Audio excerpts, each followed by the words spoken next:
Ayun na nga. Ang haba-haba, 3 minutes akong nagdadaldal.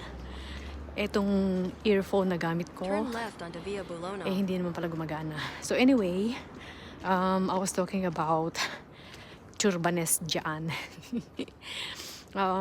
Naligaw kasi ako, so habang naglalakad ako pauwi sa bahay, yan, kwento-kwento ng konti. At sinasabi ko nga po na without GPS, yung Google Maps, makakauwi ako pero matatagalan kasi syempre, alam yun. Pero if I am in the other country, I always use GPS kasi talaga na sobrang ang hirap, alam yun. Mahina tayo sa sa mga directions. Yan. So kahapon isa sa mga ginawa ko because Sunday, so sumama ako sa group tour, Filipino group tour. Nagpunta kami sa Switzerland. To see the hot air balloon talaga, kaloka. Yun, hot air balloon festival. At kino-compare ko yung, kasi naka-attend na ako ng balloon festival sa Asia, sa Thailand at saka sa Myanmar.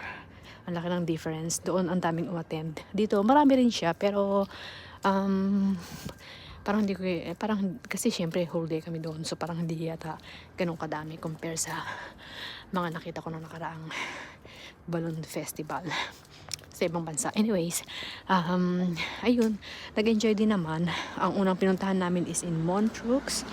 Hindi ko alam kung tamang aking pronunciation. Nga pala, hindi po ako vlogger. I'm just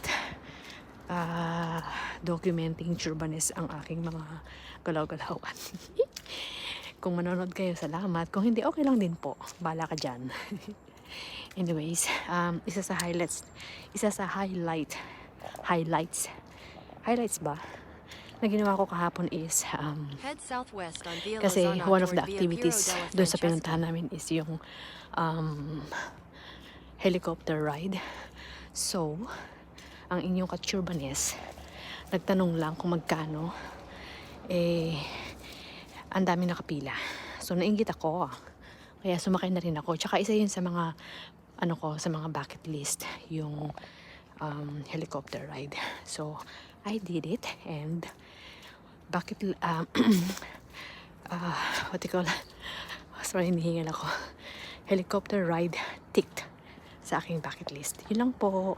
Thank you. Ciao.